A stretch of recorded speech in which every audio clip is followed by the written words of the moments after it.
Alrighty. Give it a try, it's not that hard, I'm telling you. This life is amazing when you greet it with open arms. Whatever we face, we'll be fighting for leading from the heart. No matter the place, so we can light up the world, here's how to start. Greet the world with open arms, greet the world with open arms. Alrighty guys, good morning, good afternoon, and good evening, ladies and gentlemen. Hope everyone is having a great start, middle, or end to their day. I am starting us off with a video that just happened to come across my YouTube. I was actually going to be reading The Art of Game Design. Well, I still am going to be reading it, but this video popped up for me. I was gonna have like some other stuff playing in the background as I was reading it. This video popped up for me, and I was like, you know what? This may actually be a solid one for us to start with instead of just jumping right into the book. So we're going to launch right into this video. Have you ever wanted to know how Bungie made games like Halo? My name is Niall Sankey, and I've been a game designer for over 25 years. 9 of those years at Bungie, working on games like Halo and Destiny. This video will be a retrospective on the Halo 3 mission, The Ark. I'll be speaking with some of my former Halo development colleagues to bring you a rare behind-the-scenes look at how many of the ideas for Halo 3 were conceived and developed. As always, thank you for watching. Now let's get into it. This video will be a bit different since I didn't directly work on the Ark. At the time, I was building the next mission, the Covenant, and I'll talk about that in a future video, but I thought it'd be fun to chat with the guys that worked on this mission since it's another fan favorite. Now, before jumping into this mission, let's start at the beginning of Halo 3's development. After Halo 2's launch, a small group of developers at Bungie were tasked with developing potential ideas for what would eventually become Halo 3.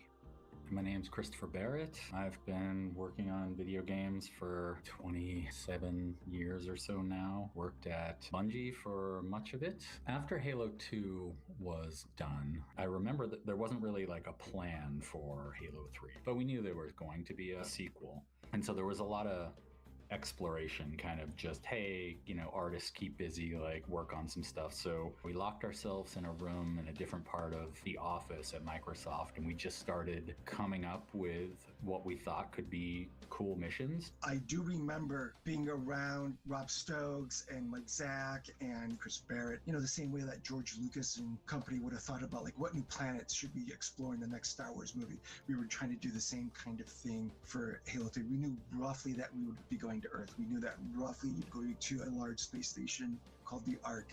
But other than that, you know, we really didn't know much. I remember we just had markers and crayons or whatever and just drawing out potential missions. I think we generally... What does this say? The Grandfatherlands? Is that what that says? Atmosphere very thin. Cayenne on the horizon.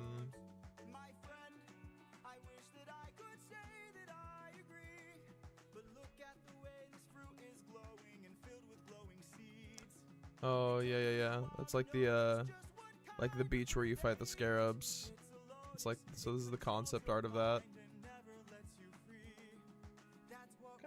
Kind of interesting. We're trying to just think of cool places that we could visit thematically. You know, what makes a great Halo mission? You know, what kind of things would players want to explore and experience from a thematic standpoint. And so that's how you get things like snowy mountains with giant Forerunner architecture, or a huge desert, because we hadn't done any desert levels yet, right? Where we have rolling sand dunes, or driving through the savannah in Africa or whatever, you know, things like that. It's like a, you know, Super Nintendo game. It's like you gotta have the lava level, you gotta have the ice world, you gotta have the forest. Like literally, we were kind of just like, what would be a cool place? What kind of environment could we go to that we haven't done yet? In the beginning, coming off Halo 2, we had some company-wide postmortem / brainstorming meetings. And one of the big pieces of feedback that came out from the team is that people felt we lost some of the mystery that was present in Halo 1. So one of the desires for Halo 3 is let's go somewhere new,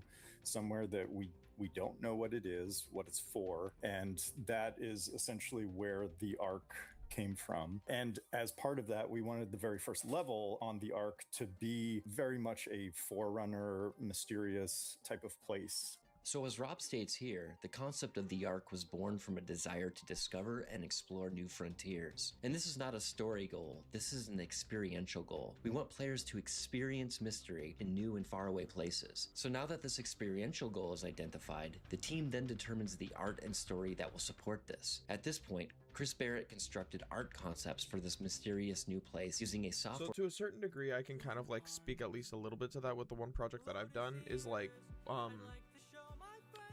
a huge part of like the pre-production process was just answering as many possible questions as we could about our like very, very tiny experience. Like we have a very short period of time to make a functional gaming experience that delivers like a start to finish satisfying conclusion to the game.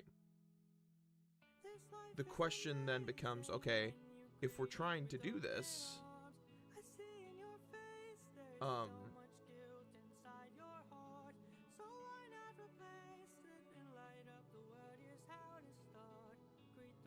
if that's what we were trying to do, we essentially had to be like, well, oh, interesting. Oh, I have that mapped wrong. If we want to do this, like, what specific things do we have to do to ensure that this is done? One of the big things was making sure that there was a contrast in the art style.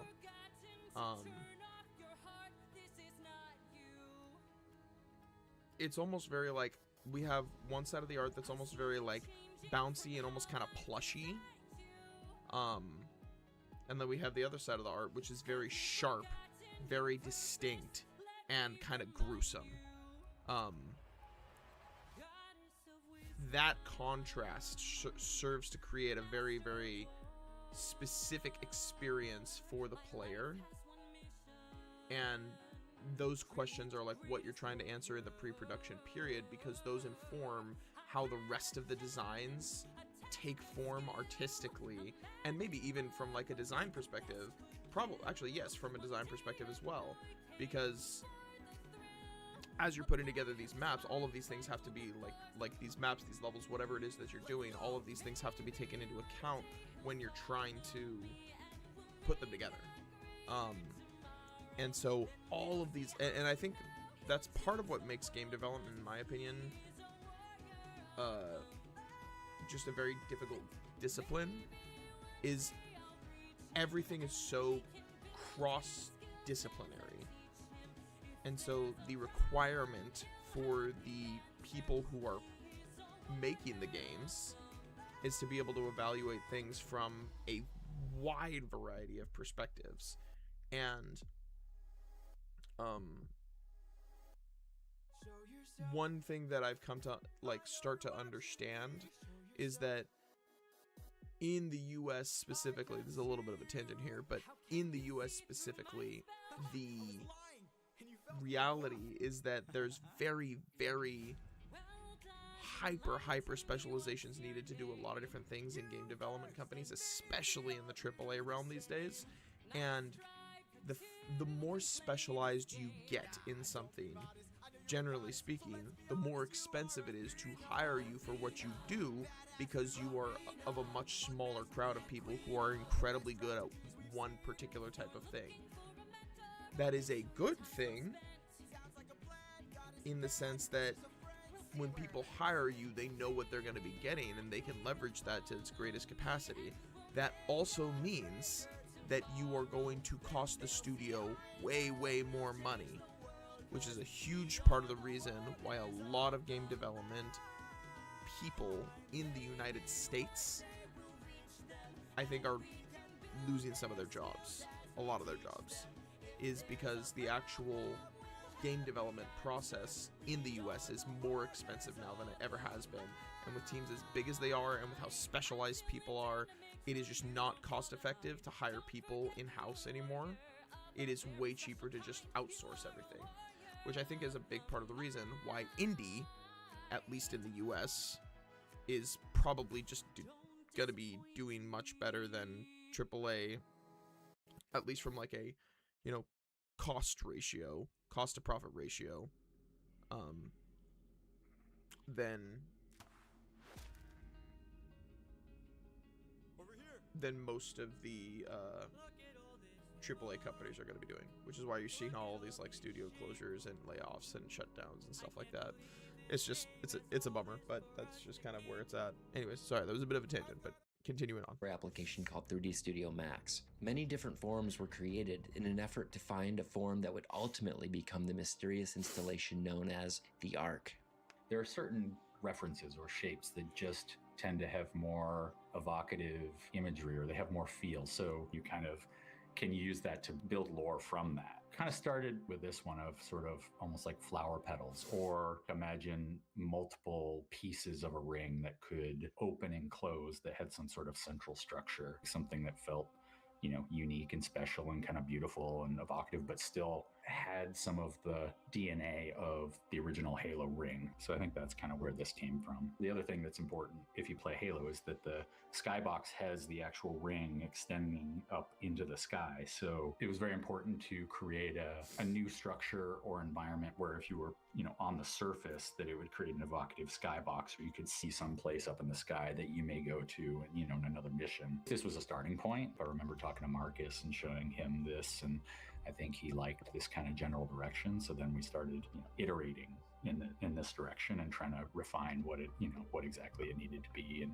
the exact shape and where, you know, where land masses would be, etc. At the same time, the artists would start establishing the look and feel of the missions by building 3D environment concepts. What are the things that make Halo special? It's beautiful skyboxes, it's fun terrain to explore, it's huge structures, all that kind of stuff. So I think in this case, I thought it would be cool to drive vehicles or the Warthog over sand dunes. And I did sort of an experiment in 3D Max of me just trying to create cool sand dunes and then put it in the editor in the game and see how it felt to kind of drive around them. You know, you don't want it to look like Earth. Like a lot of the Halo levels, you want it to kind of be referential to Earth, like something relatable, but then you play on that, you know, relatability, and you know, on that expectation, and you twist it. You throw a weird sky color or strange trees or, you know, huge impossible mountain ranges or whatever. So I think that's kind of what I was going for. I guess that's something that I hadn't really thought about in relation to like Halo, but it does make sense. You know, there's a lot of like small details like that I think most people, no one has like ever has any reason to actually think about that stuff. You know, the vast majority of people who are playing games have no reason to think about, wow, this is reminiscent of Earth, but there are some things around it that create an alien feel that contribute to the experience as a whole, but on an individual like contribution note, the average player is not going to ever think about it. They're just going to know that what they're playing has a cool alien feel to it. And, you know, that's the type of stuff that's like, I like it when that type of stuff gets pointed out to me, because for me, it helps to, I believe it will help to, you know, continue.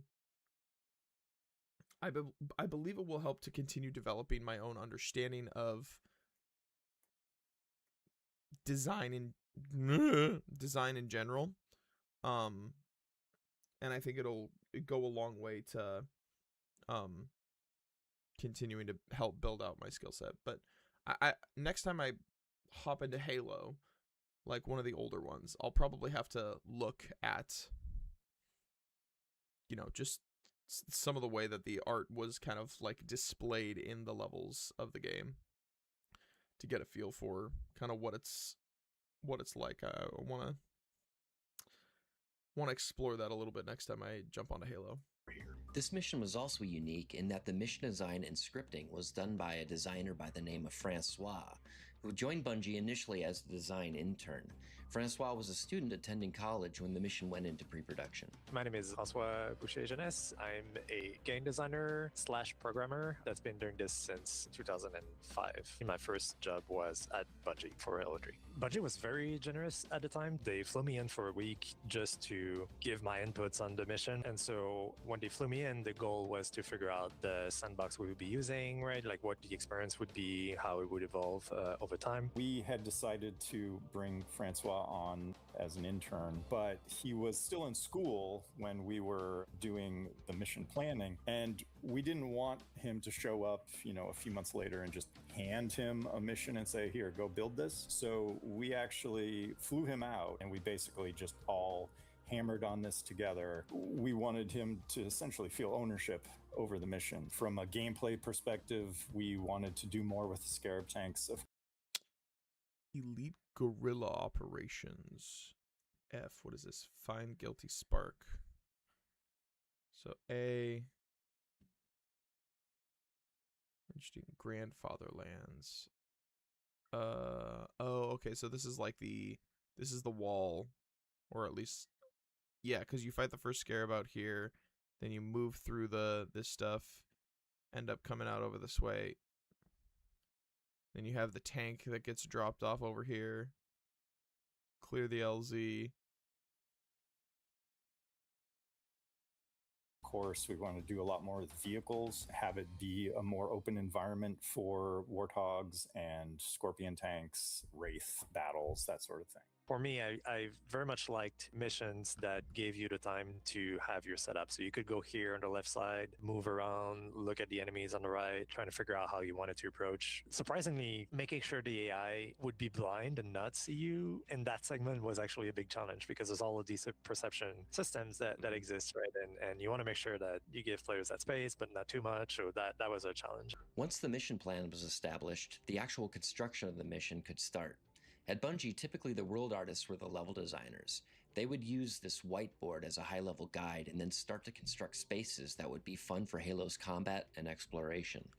There's a lot of different types of environment designers. The one thing I will say is I'm not academic at all when it comes to building environments. It's all intuition and iteration. Like, I'll build something that I think could feel like an interesting space to fight, and then run around it and kind of get a feel for it and then adjust it. That's generally how I ended up working on Halo missions. There were two... the vibes, baby. Just go off the vibes. Honestly, that's kind of how I put together the map design for Odd Contents. Is like, I really don't have, I have no semblance of what makes good level design. Truly, I do not.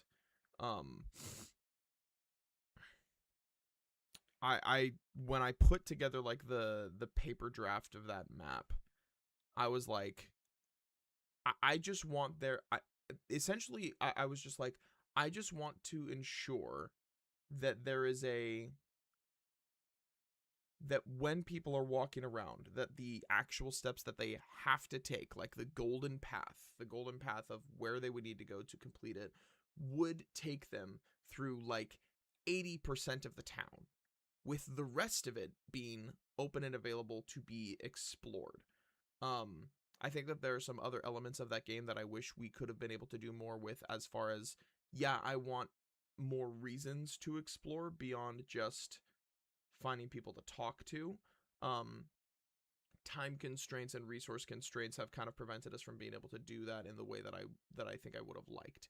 But I wanted to ensure that each POI felt distinct, and that when you are walking around, that there's no reason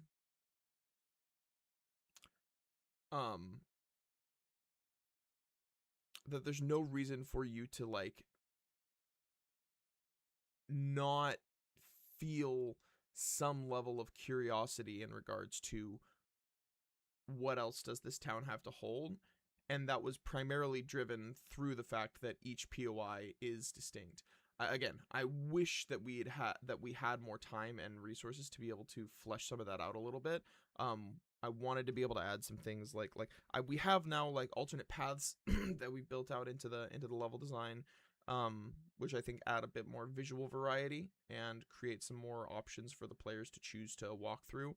And there are things that in these alternate paths that people can take that I wish I would have been able to build in a bit more effectively, that communicate more narrative, but that are just like not realistically not capable Like, we just don't have the resources to be able to do more from a narrative perspective to really have those alternate paths contribute to the story in the way that I would have liked them to. But that's game dev, baby. That's working with constraints and making it work. Lead artists on this mission. Chris Barrett did the initial concepts and layout. The level was then handed off to another Bungie veteran by the name of Paul Russell. Not only did Paul do much of the level design across this entire mission, but Paul was also the artist who clearly defined the language of the Forerunner art style. My name is Paul Russell. I used to be an environment artist at Bungie, working on the Halo games for 12 years, creating structures, alien and human, and landscapes. In Halo 3, I did make little how-to guides on how to make Forerunner stuff. I think it helped people kind of keep things consistent. A lot of the texture work was drawn from the stained glass work of Frank Lloyd Wright, the kind of filigreed shapes that are repeated patterns and things like that. Nature, leaves growing or leaves falling, wheat, flowers, things like that. They have a very pleasing symmetrical shape to them that is reminiscent of Frank Lloyd Wright's stained glass windows. This little section I really enjoyed doing. Things look a little more sparse outside, and inside they look a lot more detailed. I had that benefit of being in that indoor space, and so I could throw a lot of detail into the column work and the repeated elements there, and textures and the floor work. So it's a more detailed environment than you would get in a larger room. A lot of the texture work that I did, in order to keep the pixel density the same, I folded a lot of UV mapping, basically just piling as much on one texture as I possibly can to keep the texture memory low. I did things like slicing up columns and putting the tops and the bottoms in the same texture plate, and they're all kind of laid on top of each other. Many of the large outdoor spaces are built with very loose design constraints. The artist will often just construct a patchwork of hills and canyons, spaces that are fun to drive around and explore. In my previous video, I speak to more of the specifics of how these environments are constructed in defined phases, so you can watch that video for my details on this process. Once the rough spaces are built, the designers will start adding AI squads to test out the scale and flow of the environment. Players and AI need to have objects for combat cover, but it's also important that these objects allow for vehicles to drive in circuits. It's a delicate balance that requires a lot of testing and collaboration between the artists and designers. Adjustments are made, and the team works together to ensure the levels are delivering a cohesive experience. Once you get a first pass of kind of some hills or some dunes or whatever, yeah, back and forth between the game engine and the 3D program was all the time. It's so easy to make a terrible jump or make something that flips the Warthog or whatever. We had to get the physics right on this one because there's a lot of dunes to drive over, and I remember us having problems with physics and vehicles, so we were tweaking vehicles at the same time as we were tweaking the environment. I do remember having some back and forth about like the specific angle of these dunes, and the vehicle would be crashing into a dune instead of like smoothly going over, so there were definitely a lot of iterations there, and then iterations about the performance that we needed to have to, having a big environment with lots of objects that were visible at the same time was definitely an issue. We're trying to run this on an Xbox, right? So what they ended up doing to give the impression that you were in a large space while not rendering everything at once was pretty much segmenting these sections off with big walls of rock, as you can see here. You still have the feeling that you're in an open environment, but nothing is rendered behind these big walls of rocks. That was a big part of it, is like, how do we segment it properly? And I remember the art team working on that, trying to optimize, essentially. All of this geometry, all of these cliffs, all these rocks all had to be hand UV'd. A lot of people probably wouldn't care, but that there are very few visible seams of textures on the cliff faces and rocks and all of that was something that I just, spent tons of time just trying to unwrap the UVs and make sure the texture tiled properly and there weren't big glaring kind of geometry scenes and stuff. It's all automatic now. Engines like Destiny or Unreal, you can just take any object and it kind of auto UVs it in the normals, and and then you can put rocks into the sand and the edge of it will be like a smooth, perfect blend. At this point in the mission, we see one of the most memorable moments in the game, the arrival of the frigate. What started off as a simple note on the whiteboard ended up becoming an exciting display of immersive scale and power, thanks to some very clever usage of the game's engine's tool set, and of course the very talented artists on Bungie's VFX team. We knew we needed to bring in Miranda. It seemed like actually frigate flying in the lands. frigate like right in your face, having it unload Scorpion tanks would be just one of the major like fuck yeah moments. Let's go. It's sort of the turning point from this being a bunch of scattered Marines just trying to survive against the Covenant occupying forces to you turning the tide and bringing the fight to them. The way it was implemented, the engineers really didn't like me on that one, because if you just have that frigate coming in without any sort of impact into the world physics-wise, right? Like there's a bunch of like debris lying everywhere. We've just been battling different vehicles and whatnot. So if nothing reacts, it kind of felt cheap. And when we originally implemented that, and so I started looking into ways to just I think I just looked into the tools that we had, and it was a debug tool that allows us to create a volume where you could push things. And it was very much done for debug reasons. Like it wasn't something you were supposed to use in productions, but you could scale up that box and scale up the values in it quite a lot and see what it did.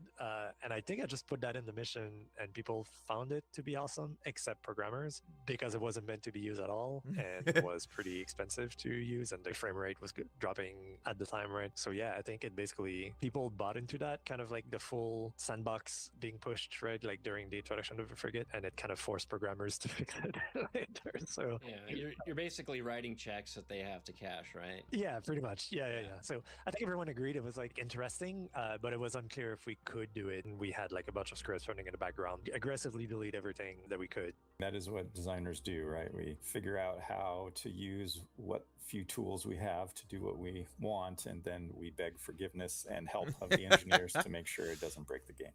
A lot of the inspiration for the missions in Halo 3 came from previous Halo games, especially Halo 1. The early encounters in the Ark were inspired by Halo's sniper mission, Truth and Reconciliation. We also wanted to design more open-ended environments that allowed players non-linear progression with some... I think honestly that like maybe this is something that's more... I'd be curious to know in today's day and age what types of these like these are total, like obviously these are technical constraints that you are dealing with on hardware that is significantly older than and way more limited than what we have now.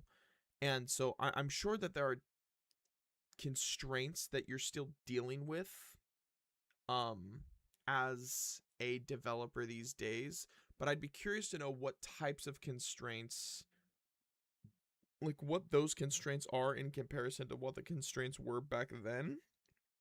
You know, because this game was being made in like what, 2006, 2000 like 6 to 8 or whatever. I think this game came out in 2008 if I'm remembering correctly. Like, what are the differences between the technical constraints that people work with today versus what they worked with back then? And if we're talking about technical constraints, are those technical constraints primarily limited to the hardware, or to, not to the hardware, but to like the size of the studio? Like, that's probably not a good way to put it, but to the like an indie developer is not going to be dealing with the same types of technical constraints, I would imagine, than like AAA developers, because the scale of what people are trying to do at AAA level is significantly different than indie in most situations. And so like something like Expedition 33, like that game is not, I would imagine that game from a, like, I think a huge part of the reason that game did as well as it did is because the gameplay loop itself is very solid. But I think what really allowed that game to stand out was the narrative element being as well executed as it was, and the artistic style being so unique in such a way that like the art style, I think, is a huge part of what brought people in. I think the narrative is something that they got sold on very quickly. It had a very strong start and a pretty heavy plot twist relatively early on in the game in a way that I don't think people were expecting. And it had a really solid core gameplay loop to be able to hold all of that up in between the narrative beats. So all of those things, I think, go very well into the creative process of what makes that game as good as it is. But I don't know how much. I'd be curious to know what elements and technical constraints they dealt with in the creation of that game. Which, I mean, technically speaking, that game is indie, but for all intents and purposes, it's effectively a AAA game. It's a AAA level game. But, you know, I mean, it's just, I'd be curious to know. I'd be curious to talk with someone. Maybe that's something that I'll, like, put on my list of stuff to do, of, like, try to get in contact with someone who's willing to talk about, you know, what are the technical constraints that you deal with on some of these big projects. There's a couple. I know there's at least one person who worked on Destiny for a number of years that I could probably reach out to, ask them if they'd be willing to chat with me on some of that stuff. I'd be curious to know. But anyways, continuing on. Opportunities for exploration. It was something that we wanted to try doing more of. Many of the missions in Halo 2 in particular were very linear, right? And so having some reuse of space where you retraverse under different circumstances is both cost savings because the artists are not building quite as much. And it also, in theory, gives the player a sense of familiarity, like they're exploring a real place that, oh, I've been to this part before, right? It makes it all feel more real. You've been here before, but with a different vehicle, different way of interacting, and there was very much an increase in power that we give you. We wanted you to feel like you were driving a small vehicle in a big environment and kind of struggling against various vehicles and AI and enemies. And here was very much like we wanted you to feel overpowered. We gave you a pretty hard challenge before the Frigate came in, and after that, the reward is just blow things up, essentially. And I think the dialogue supported that very nicely with tank beats everything types of lines, right? Pretty much any time Halo hands you a Scorpion tank, it's meant to be like, ooh, here's my candy. Maybe on Legendary, it's still a challenge, but, you know, for normal and probably heroic difficulties, it's just like, okay, we're just going to let you just rampage for a while and have fun, because blowing stuff up is fun. It's true. At this point in the mission, players approach They got the that Great right. Forerunner Wall that leads into the deeper interior layers of the Ark. Paul Russell was tasked with creating this imposing barrier. I wanted something big and heavy and foreboding. I remember describing it as being on the palm of the fist that's closing. I think it's so well fortified that it needs that kind of visual sense that this is a serious wall and you have to pass a bunch of open gates and open big metal doors to get inside, and it's very castle-like. This is not a wall to be trifled with. Those doors were inspired by King Kong. They open in leaves like that. And we never actually opened the whole thing all at once and had, because each section raises up. So you have the middle section first, and then it takes the second section with it, and then the third to open the door fully. And there was something about the tribal wall in King Kong that had so many layers of logs to it that it had a interlocking feel to a lot of what they were doing there. They felt like teeth, like a mouth opening, and I thought that was really cool. As we move into the interior, Francois describes one of the bigger challenges he had scripting this mission. Oftentimes, a lot of effort is put into keeping the experience consistent to maintain the player's immersion. There's this moment where everyone is waiting for you to open up the bridge. You open up the Okay, bridge, hold on. and then it There was turns one out person- pathfinding. There was one person that definitely fell off the edge right there.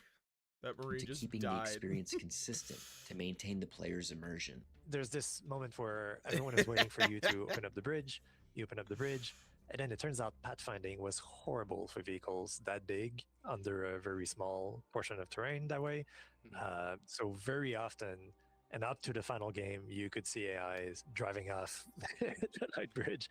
The challenge there too was that we needed to give the impression that it was just a continuous experience, right? So like if there's 3 tanks coming in and 1 warthog in that fleet, you wanted to see that in the light bridge, but I had to recreate them. Like they were deleted at that point. So I had to have script kind of counting categories of objects you had. And so it was a whole mess up to the pretty much night of release, where I think that was one of the final bugs that we had to hammer out and we're just only partially able to fix. So if I understand you correctly, you wanted to make sure that if you lost one of the vehicles that drove off the light bridge, that was reflected later in the mission. Correct. Yeah, because you want the game to feel like a continuous experience, right? Like if all of a sudden a new thing that comes in, it would kind of feel odd. So it was a lot of manual tweaking and programmers coming in and trying to fix it.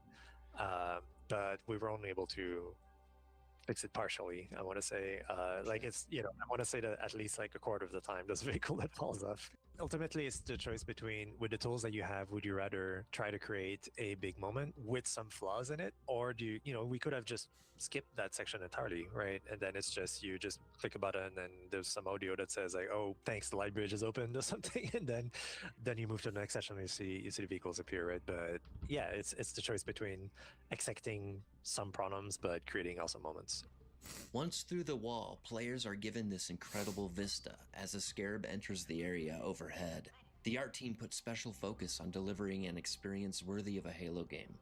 It was in my mind that you were landing on the very edge of the arc. This was the big perimeter wall, and you're coming through it on the other side of it. And I think I knew to get a good view of the terrain and the setup, we needed to be up high. The best views or the best level area introductions, you kind of see your point of interest or objective in the distance, which you see that giant structure, and then the path leading down to it. This is like the first shot where you see the full arc, like the petals or the bloom of the open arc in the skybox. So this is like, in Halo 1, when you first see the halo extending up, we wanted to get that establishing shot here. I don't know how we made this performant. There's a lot of geometry in view here that you can see, but I guess we figured it out. And I think that was originally going to be both sides of that structure, but we had to cut it down and make just this half of the structure, the part that you play on, because it was so big, and we ended up narrowing it to the one side. We all kind of agreed on the direction that the player should go in on the way down, and I had a lot of freedom to do all the jumps and stuff like that. And then the other thing that's kind of cool you can see is there's a giant waterfall. Like there's a big hole in the ocean, and all of the water is kind of pouring into this giant hole instead of just another ocean, just plain of water. It was like, let's make something that feels very spectacular and could only be in a Halo environment. We used to joke when making levels that, we had to have a waterfall every X number of feet. But, I don't know what to do here, put a waterfall. And so, yeah, I guess maybe that was trying to make the biggest waterfall that ever existed. It'd been a while since we saw a waterfall, so you need to pay it Exactly. off. It's at this point that players have their second encounter with the Covenant Scarab. The mission scripting for these encounters was usually very minimal, as the experience more relied on the sandbox design of the Scarab and the environmental layout and constraints presented to players. Giving you a lot of opportunities to approach the encounter in different ways, which is very much the Halo thing to do, right? Like every weapon has a very different role and different mini gameplay attached to it. So that's just a philosophy of Halo, but in that encounter in particular, we wanted to make sure you could board with a Warthog as well. So there was a lot of work tweaking the environment, the hill before the Scarab, such that you could jump from the hill and just kind of land on the Scarab, right? That's one approach. The other approach, taking off the legs. We wanted you to have various ways of approaching this and make this a sandboxy experience as opposed to a very much scripted thing to do. A vehicle like the Scarab, it's just a complexity nightmare. You have all of the problems of an environment, of a 3D object, a cinematic thing, a giant combatant that has to navigate the environment as a sandbox element. Even lighting it properly, because it's a dynamic object, was just a pain in the ass. The Covenant Scarab took a lot of effort and skill from multiple departments. If you want more information, watch my video on the Storm, where I provide more insight into the development of this feature. The Scarab took a long time to fully implement, implement it, and it was only because of the persistence of Jamie Griesmer, one of Halo's key design leads, that the Scarab wasn't cut in the months leading up to release. The Scarab was very much one of these examples of Jamie fighting for it. Like, I think he had the role of convincing everyone that don't worry, it's going to work at some point and it's going to be awesome. If he wasn't there, I don't know if we would have stuck with it. But I think the fact that we had like people with various awareness and skill set in the game and that care enough about the game to keep fighting for features like that, right, created special moments like the Scarab.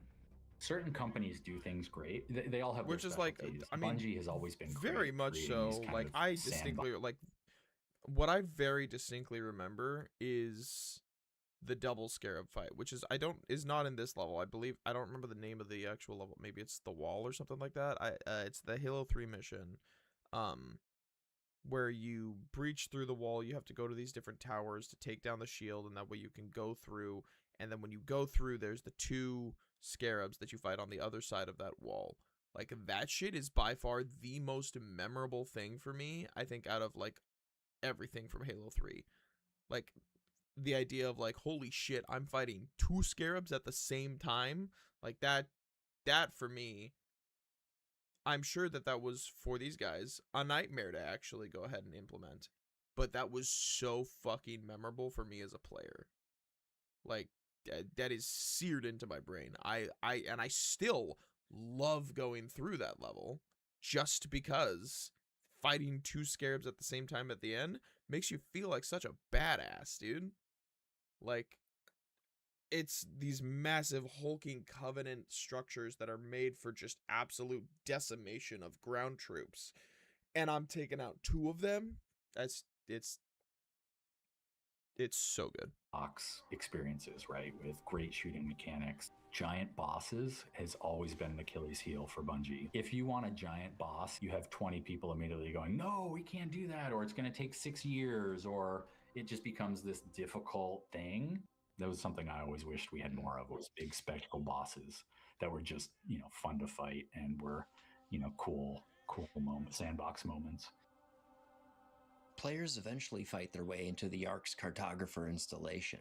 Here, Paul Russell discusses a lesser-known fact about how this part of the mission was constructed.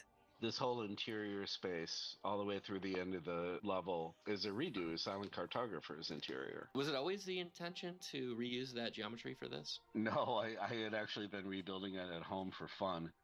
And I said to Francois, what if since we don't have a plan for the interior of this space yet, what if we just put this geometry in there? And then I said it'll almost kind of design itself because we've done this before.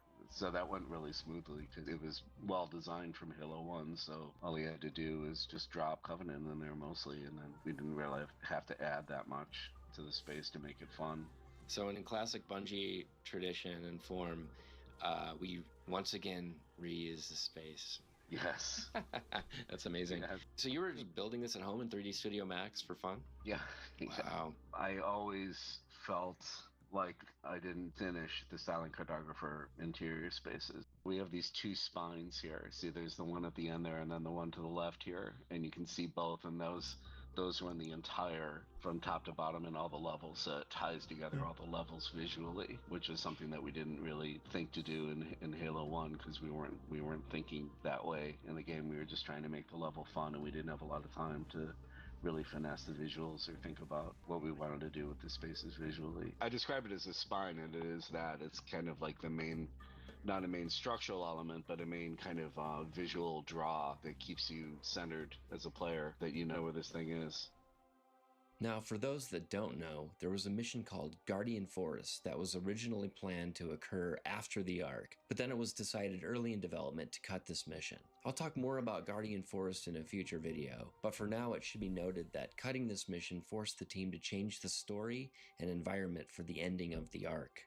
Originally, there was going to be a gondola that went to Guardian Forest, and when that got cut, we didn't know what to do with the bottom of this space because we suddenly didn't have a purpose for this entire level, because this entire level was supposed to be a gateway to the Guardian Forest. So we were on the bottom, and I said, what if I make a big round glass floor on the bottom of the thing, and we do a fight between a brute and the chief?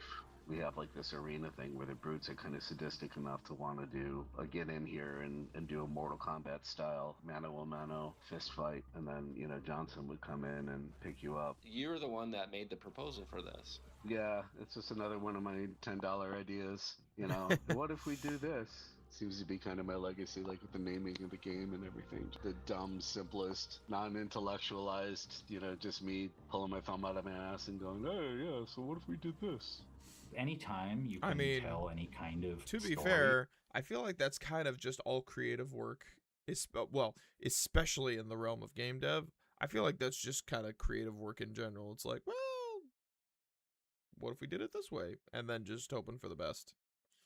With the combatants, or the enemies, it just makes the game much better, right? As opposed to just spawning more guys, shooting them, and it's hard because you don't get a lot of custom animations, you don't get a lot of custom behaviors. So finding things like that where maybe this space really felt like, oh, it's kind of an arena, you put them in the center, that's something you can do. Is designers have the ability to have the brutes cheer or whatever. So coming up with creative ways to use that limited tool set to kind of create interesting moments, I think is always cool when that happens. So I've got vague memories of struggling with perceptions and triggering, you're fighting the chieftain and then by mistake you shoot a brute, and then they all get triggered. I do remember tweaking this, or that it felt more like you're just fighting the chieftain. I was bringing stuff I knew about game design in terms of cover and weaving in and out of spaces and giving people multiple options, high and low options to play through levels and stuff like that. And so I put together the upper piece and then the lower piece. There was the ramp piece and then the glass piece were two separate pieces, and we just locked those together. And then once we decided that was going to be an arena in the middle of the thing, I just made it round and put the glass floor in there and made it look like a fighting ring, essentially. For me, I was just very happy to have the opportunity to play with a pretty wide sandbox during that mission, because some missions were more just you're indoors and these are the weapons that you have access to, but I feel like we were pretty lucky to play with pretty much everything in the game in our missions. The whole culture at the time that it didn't matter where an idea came from. If you put in the work and you're listening to feedback and working as a team, then it doesn't matter the level of seniority that you had. And that was one of the great things about that team, is that everybody was invested and involved and would play stuff and give you their feedback and thoughts. And so it was billed from the very beginning as Halo 3 by Bungie, not by any particular director or auteur. And I think that's what we ended up with. It's all of our work combined. So that's going to wrap up this retrospective. A big thanks to my former Bungie brothers for taking the time to chat with me. If you enjoyed this video, consider subscribing. Feel free to drop me a comment. I'm always happy to answer any questions. And if you want to support me, check out my latest solo game. It's called The Razor Form. Try out the demo in Steam, and if you enjoy it, add it to your wish list. The Razor Form. I'll check it out. Let's check it out real quick. The Razor Form. Oh, oopsies. Your objective is to infiltrate Join the Blue Ridge playtest. Research Facility. 1.5 Your gigs. Sure, objective why is to not? infiltrate Blue Ridge Research Facility and locate the Razor Form. Move quickly. Good luck.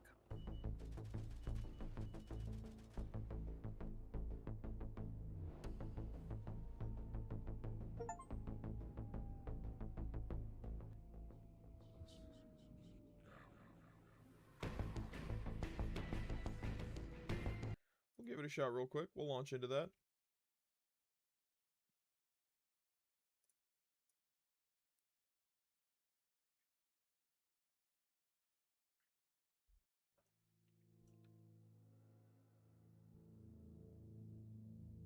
Holy input lag.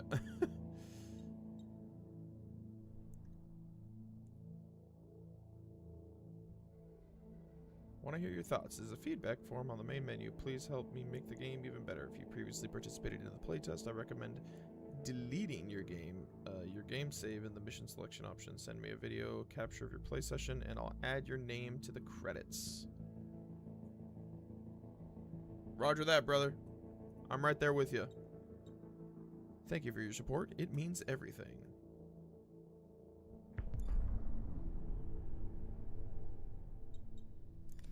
Settings. Graphics level. High.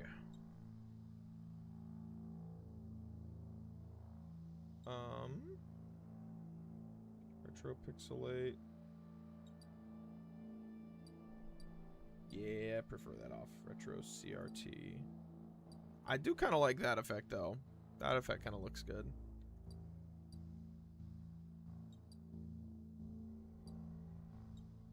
That CRT kind of TV effect is kind of nice. Gameplay. What do we got? What do we got? What do we got? Invert. Nope. Definitely no inversion. We don't like inversion. All right, let's play. See what we got. Begin demo. Rogue. Let's go precision. Change view mode during gameplay V. I like precision. I like precision. I like the action. Stand by. The top secret research facility located in the Blue Ridge Island chain was captured by Black Ops Special Forces. Their objective is the classified research asset known as the Razorform, an entity of unknown origin. The asset is being held in an experimental containment system. Reports indicate that multiple members of the research team have been killed and contact with the team has been lost. Negotiations have failed. The situation is dire. 10 seconds. Your objective is to infiltrate Blue Ridge Research Facility and locate the Razorform. Failure is not an option. A nuclear strike has been authorized as a contingency. Move quickly. Damn! Good luck. Got 10 minutes? Alright, let's go.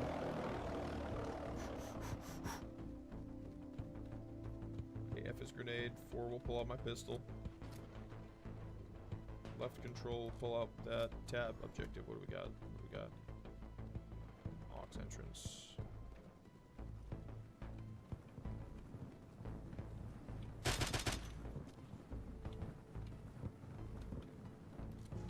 My sensitivity is very high. I need to change that right now. Gameplay.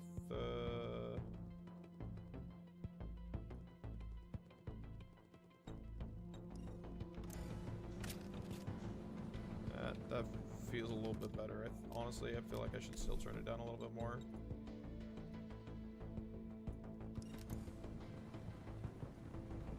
Yeah, I like that. I like that. That's better.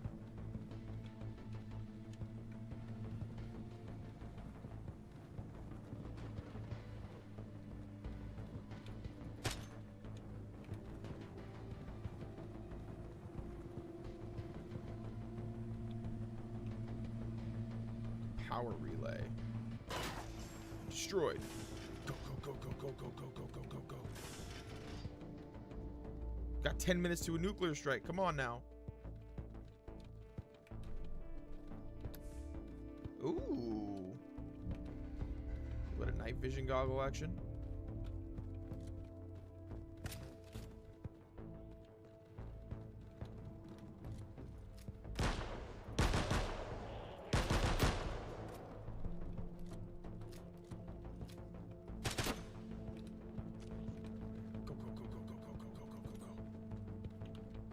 Reload.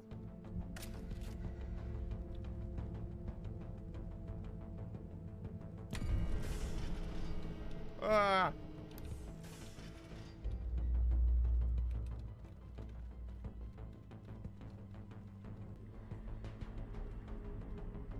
Shotgun? Say hi.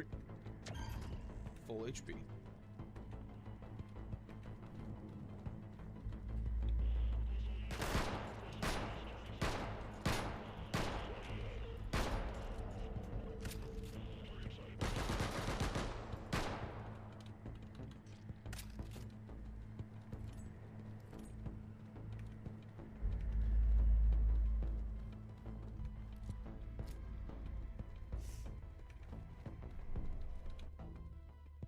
Abilities are attached to your gun. Each gun has its own ability. Your shotgun is equipped with a slow-mo. Your auto rifle is equipped with a grenade. Abilities will automatically recharge. Use them to your advantage. Ah. Oh, sick.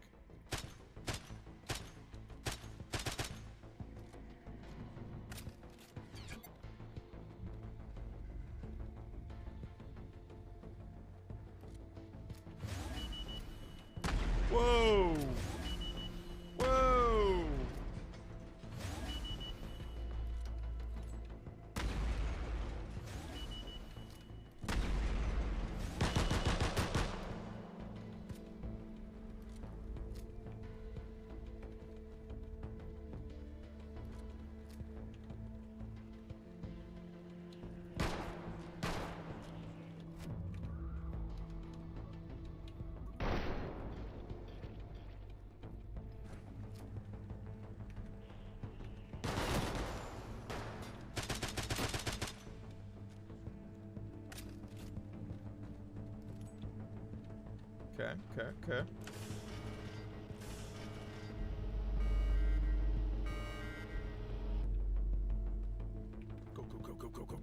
Go. Blue Ridge Valley.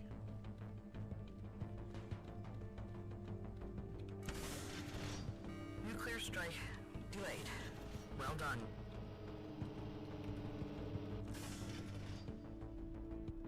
Nuclear strike delayed.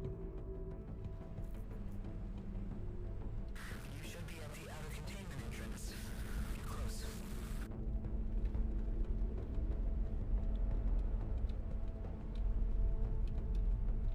What the hell is that?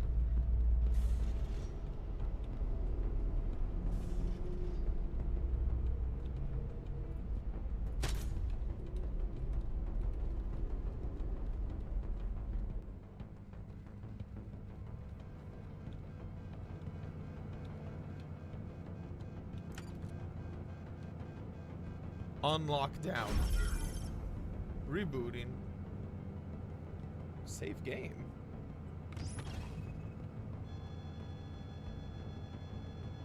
The research team has locked themselves inside the containment and are sealed inside within the Razor form. This will hopefully prevent anyone from entering until help arrives. We must prevent access to the artifact to ensure the Razor form is held in containment. I'm alone in the containment sector's terminal room. Everyone else is dead. I'm starting to hallucinate. I hear it calling my name. Will someone save us? I'm losing faith. Unlock containment center.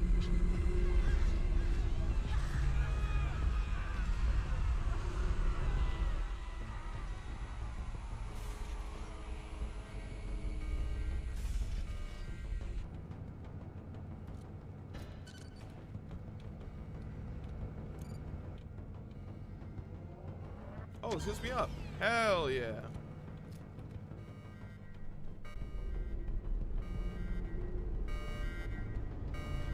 I'm going in. These guys seem like they're in a little bit of pain.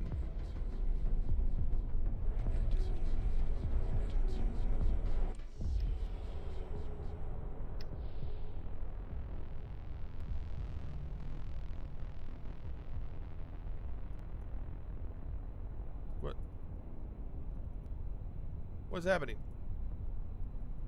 What's happening?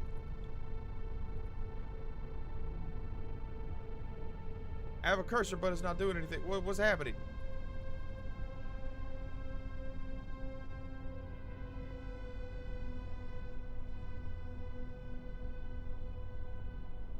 Am I seeing their memories of this? Oh my god, what the hell? They're dead. What? What the hell? That's sick.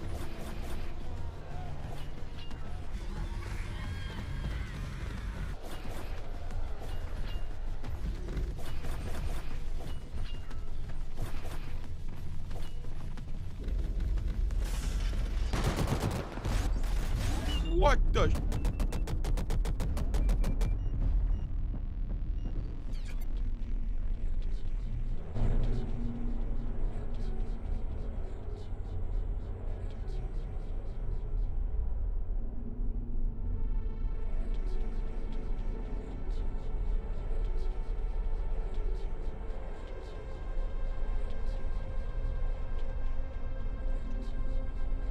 I gotta reload.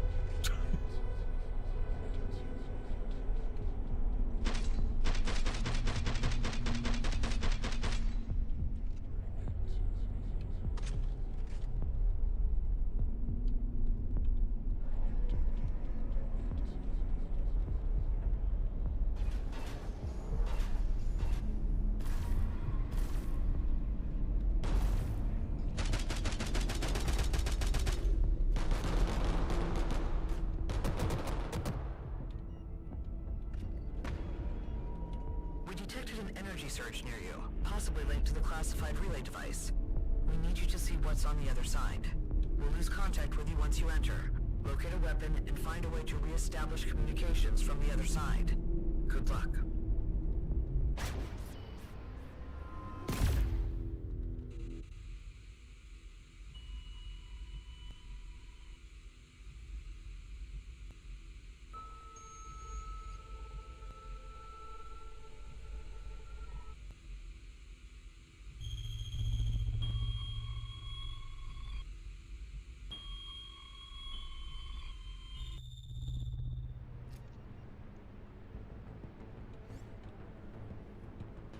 Razor form training. Razor form basics. Learn how to become the Razor form and deploy basic attacks and defenses. Kill 3 times during Razor form transformation. Transform. What the hell? Oh, that's sick.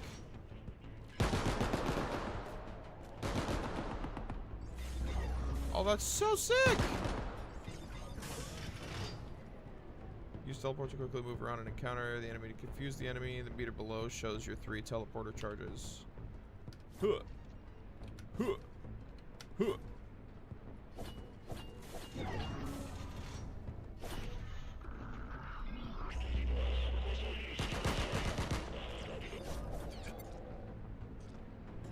Perform a Hyperblade to attack multiple enemies with 1 attack. Strike with maximum enemies in attack radius. Each additional enemy adds a damage multiplier.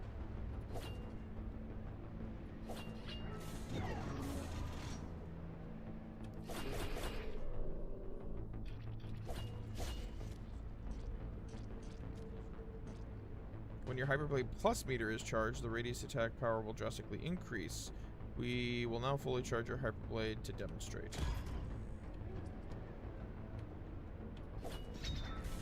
Oh, damn, that guy's a lot bigger.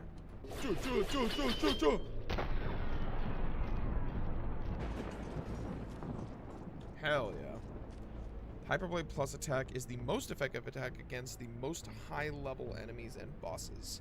Can be 100 times more powerful than a standard attack. Methods to charge your Hyperblade meter, reflecting enemy attacks. Upgrades can also unlock more advanced strategies.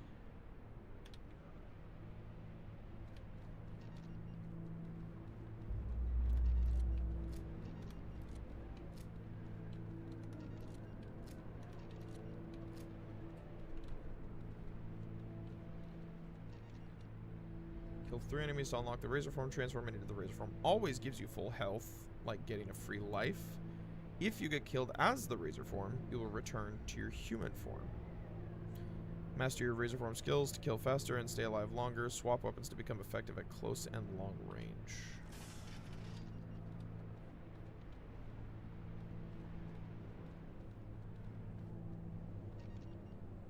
Turn later for advanced training.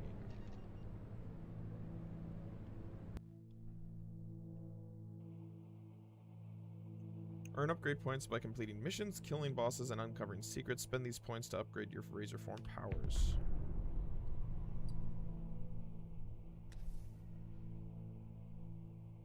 Increase blade damage, Hyperblade range.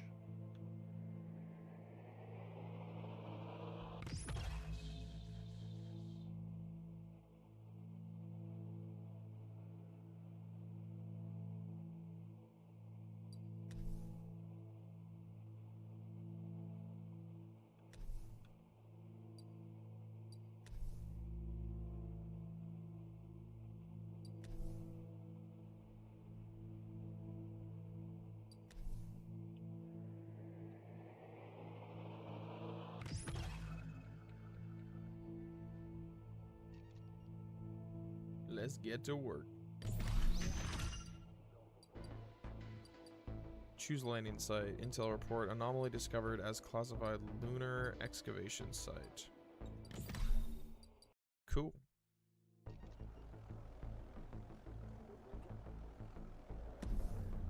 Intel reports indicate a teleportation link to an undisclosed location. We believe this one links to a classified lunar excavation site. We need you to find out where it leads.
screwed. I may be screwed. No!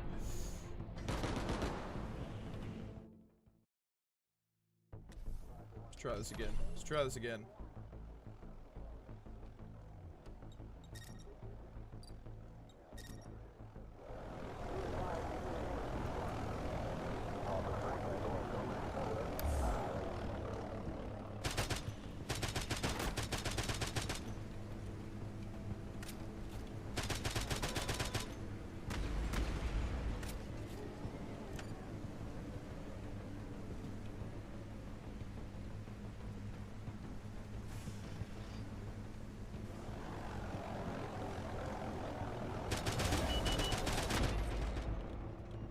Holy shit.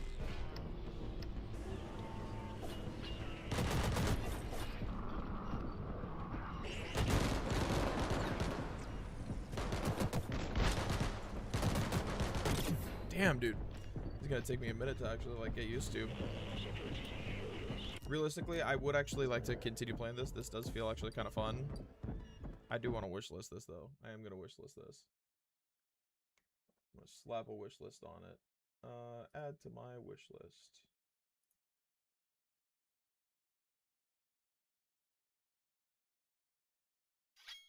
Your objective is to infiltrate Add Blue to Ridge wish Research list. Facility and locate the Razor Form. Move quickly.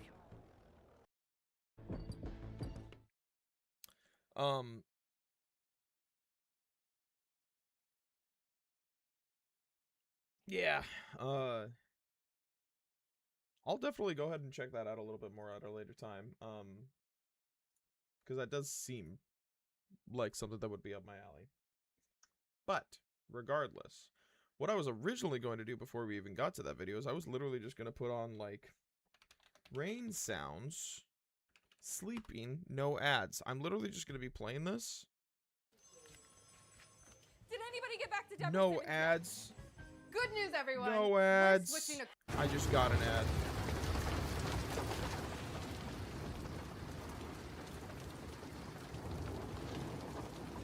I was literally just going to have this on as I read from the book. And I don't have a ton of time now to read. I'm probably going to read for like 15, 20 minutes or so. But yeah, that's what we're doing.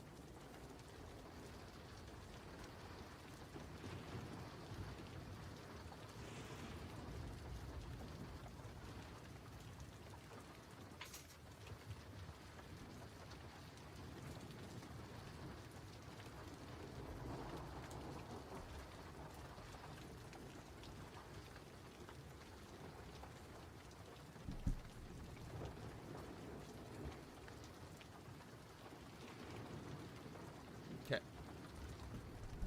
So.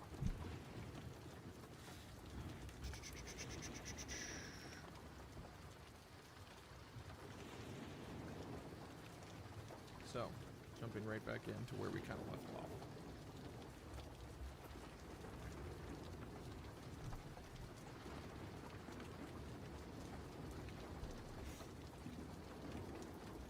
So the last we read, we were talking about listening. And we were about to jump into the 5 kinds of listening. Because game design is such an interconnected web, we will be visiting and revisiting the 5 kinds of listening and exploring their interconnections throughout this book. You will need to listen to your team, chapters 23 and 24, since you will be building a game and making crucial game design decisions together with them. Remember that big list of skills? Together, your team might have all of them. If you can listen deeply to your team and truly communicate with them, you will all function as one unit, as if you shared the same skills.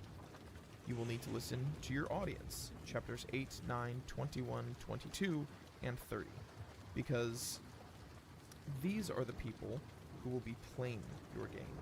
Ultimately, if they aren't happy with your game, you failed, and the only way to know what will make them happy is to listen to them deeply, getting to know them better than they know themselves. You will need to listen to your game, most chapters.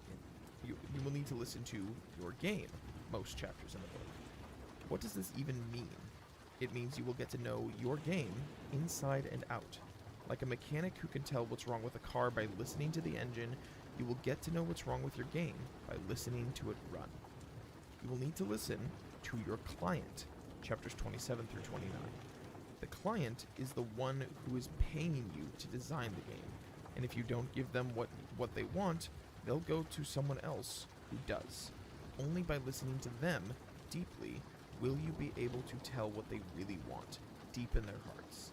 And last, you will need to listen to yourself, chapters 1, 6, and 32.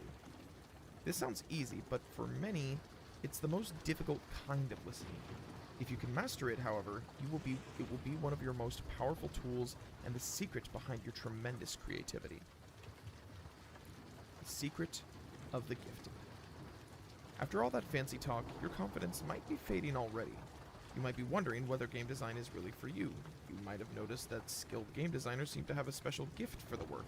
It comes easily and naturally to them, and though you love games, you wonder if you're gifted enough to succeed as a designer. Well, here's a little secret about gifts. There are two kinds. First, there is an innate gift of a given skill. This is the minor gift. If you have this gift, a skill such as game design, mathematics, or playing the piano comes naturally to you. You can do it easily, almost without thinking, but you don't necessarily enjoy doing it. There are millions of people with minor gifts of all kinds who, though skilled, never do anything great with their gifted skill, and this is because they lack the major gift. The major gift is the love of the work. This might seem backward. How can love of using a skill be more important than the skill itself? It's for this simple reason. If you have the major gift, the love of designing games, you will design games using whatever limited skills you have, and you will keep doing it, and your love for the work will shine through, infusing your work with an indescribable glow that only comes from the love of doing it. And through practice, your game design skills, like muscles, will grow and become more powerful. Eventually, your skills will be as great or greater than those of someone who only has the minor gift. And people will say, wow, that one is a truly gifted game designer. They'll think you have the minor gift, of course, but only you will know the secret source of your skill, which is the major gift, the love of the work. But maybe you aren't sure if you have the major gift. You aren't sure if you truly love game design.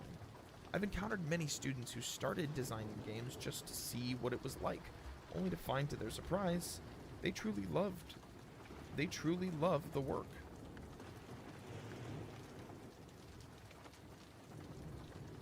I've also encountered those who were certain that they were destined to be game designers. Some of these even had the minor gift, but when they experienced what game design really was like, they realized it wasn't for them. There is only one way to find out if you have the major gift. Start down the path and see if it makes your heart sing. So, I recite your magic words, for down the path we go. I am a game designer. I am a game designer. I am a game designer. I need to restart that. I am a game designer. I am a game designer. I am a game designer. I am a game designer. Chapter 2. The designer creates an experience.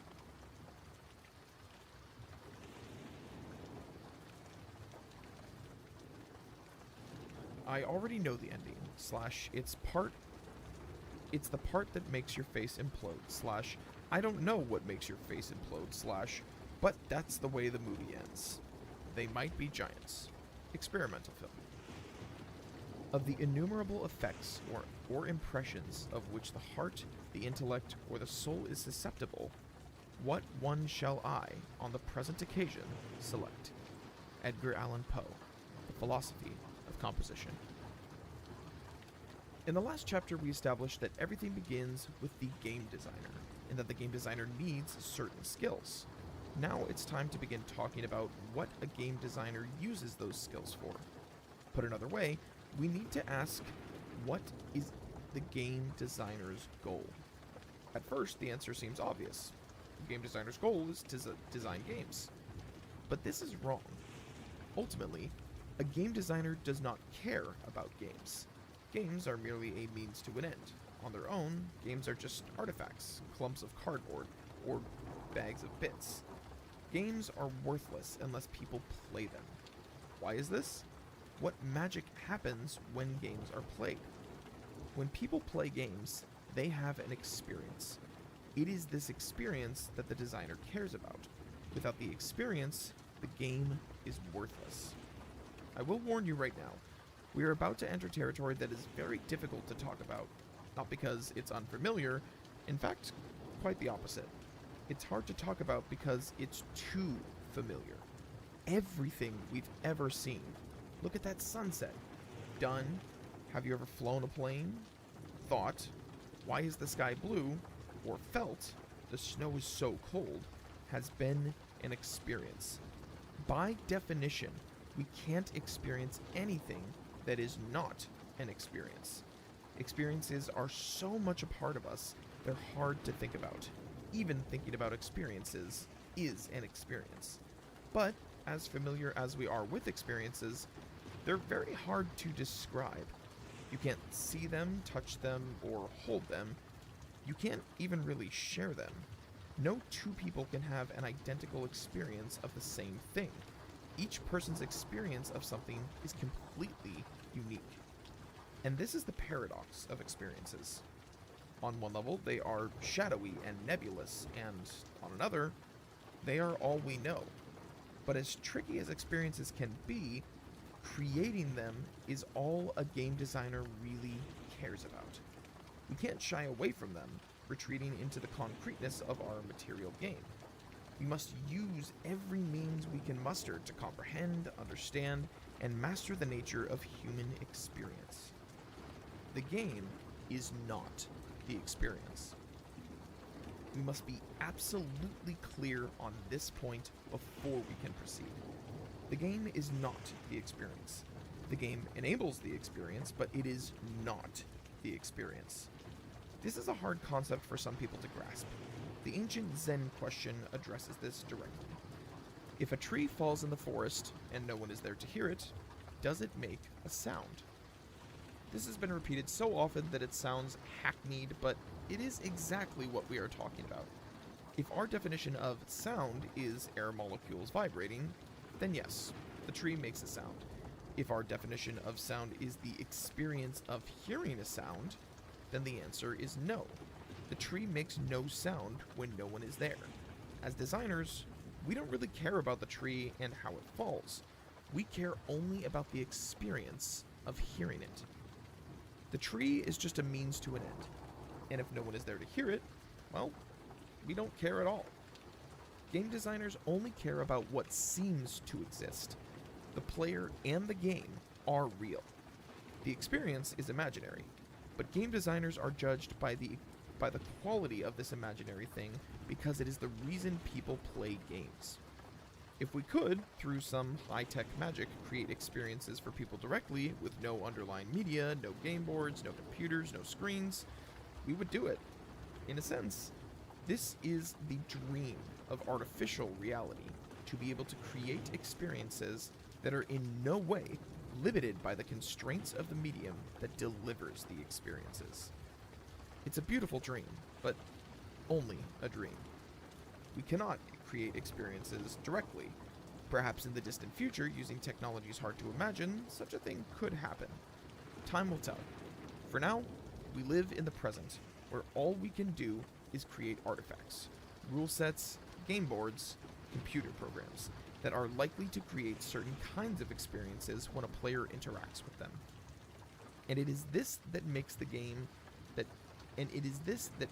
design so very hard.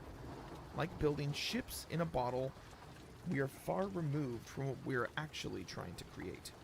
We create an artifact that a player interacts with, and cross our fingers that the experience that takes place during the interaction is something that they will enjoy. We never truly see the output of our work, since it's an experience had by someone else, and ultimately, unshareable. This is why deep listening is so essential for game design.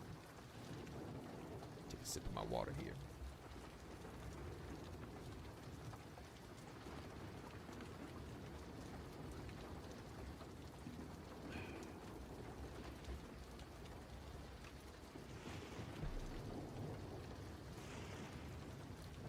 Is this unique to games? You might as well ask what is so special about games compared to other types of experiences that require us to get into all of this touchy-feely experience stuff. And really, on one level, there is nothing special about games in this regard. Designers of all types of entertainment, books, movies, plays, music, rides, everything, have to cope with the same issue. How can you create something that will generate a certain experience when a person interacts with it? But the split between artifact and experience is much more obvious for game design than it is for other types of entertainment, for a not so obvious reason. Game designers have to cope with much more interaction than the designers of more linear experiences. The author of a book or screenplay is designing a linear experience. There's a fairly direct mapping between what they create and what the reader or viewer experiences. Game designers don't have it so easy.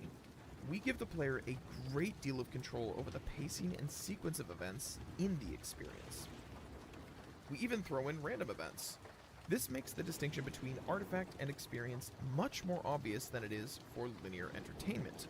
At the same time, though, it makes it much harder to be certain just what experience is really going to arise in the mind of the player. So, why do we do it? What is so special about game experiences that we would give up the luxuries of control that linear entertainers enjoy?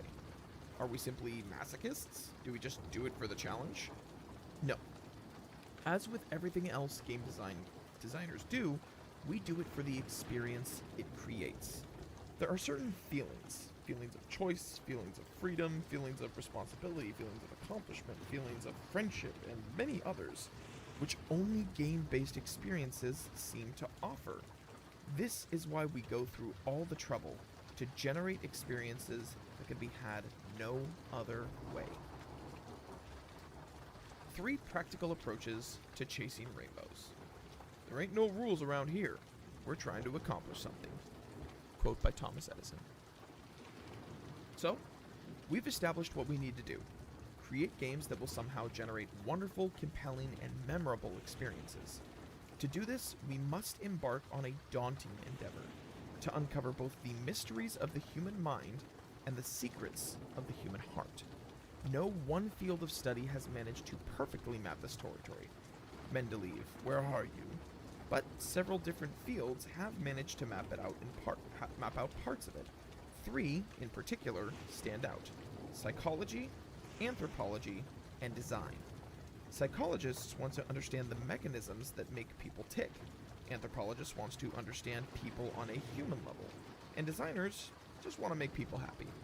We will be using approaches borrowed from all 3 of these fields. So, let's consider what each one has to offer us. Psychology. Who better for us to learn the nature of human experience from than psychologists, the scientists who study the mechanism that govern the human mind? And truly, they have made some discoveries about the mind that are incredibly useful, some of which will be covered in this book. In fact, you might experience that our quest for understanding how to create great human experiences might end right there, that the psychologists should have all the answers. Sadly, this is not the case. Because they are scientists, they are forced to work in a realm of what is real and provable. Early in the 20th century, a schism in psychology developed. On one side of the battle were the behaviorists, who focused only on measurable behavior, taking a black box approach to the study of the mind. Their primary tool was objective, controlled experimentation. On the other side were the phenomenologists, who studied what game designers care about the most: the nature of human experience and, quote, the feeling of what happens. Their primary tool was introspection, the act of examining your experiences as they happen. Unfortunately for us, the behaviorists won out, and for very good reasons. The behaviorists' focus on objective, repeatable experiments make for very good science. One behaviorist can do an experiment, publish a paper about it, and other behaviorists can repeat the experiment under the same conditions, almost certainly getting the same results. The phenomenological approach, on the other hand, is necessarily subjective. Experiences themselves cannot be directly measured, only described and described imperfectly. When an experiment takes place in your mind, how can you possibly be sure the experimental conditions are controlled? As fascinating and useful as it might be to study your own internal thoughts and feelings, it makes for shaky science. As a result, for as much progress there has been made by modern psychology, it generally feels obligated to avoid the thing we care about the most, the nature of human experience. Though psychology does not have all the answers we need, it does provide some very useful ones, as we'll see. More than that, it provides approaches we can use quite effectively, not bound by the strict responsibilities of good science. Not bound by the strict responsibilities of good science, game designers can make use of both behavioristic experiments and phenomenological introspection to learn what we need to know, since ultimately, as designers, we are not concerned with what is definitely true in the world of objective reality, but only with what seems to be true in the world of subjective experience.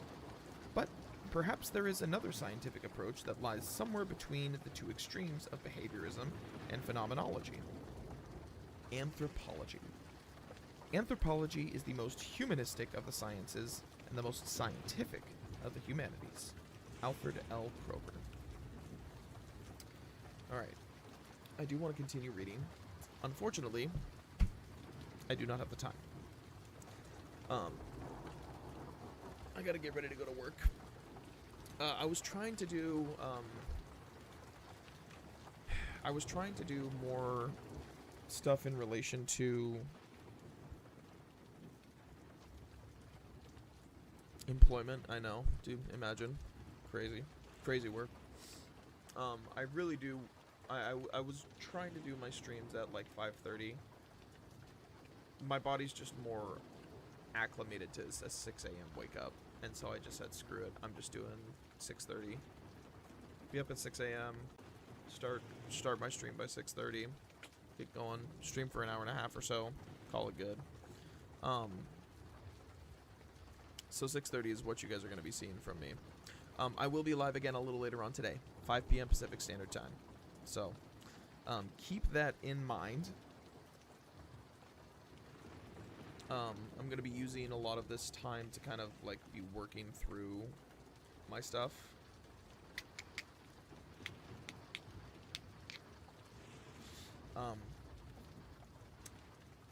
The stream time is essentially going to be me working on game development related things, whether it's reading or it's working on an actual project or it's just doing documentation of stuff that needs to get done. All of that stuff is going to be things that I am working on over the course of the next, pretty much any time I'm live. That's what I'm going to be working on. There's going to be very, very little actual game activity for me.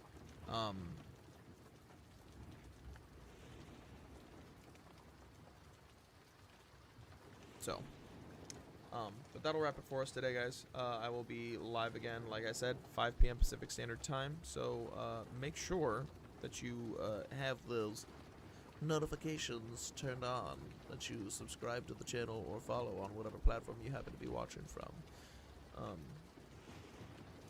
But yeah, that'll be it for me. I do need to get the rest of my scenes up and running so that I can actually have a proper ending screen instead of just cutting off like I'm about to, but another problem for another time. Alright, cool. I will go ahead and talk to you guys later. Thank you for stopping on in, hanging out, lurking it up. Appreciate you. We'll be back a little bit later on today, 5 p.m. Pacific Standard Time. I will see you guys then. Have a good rest of your day.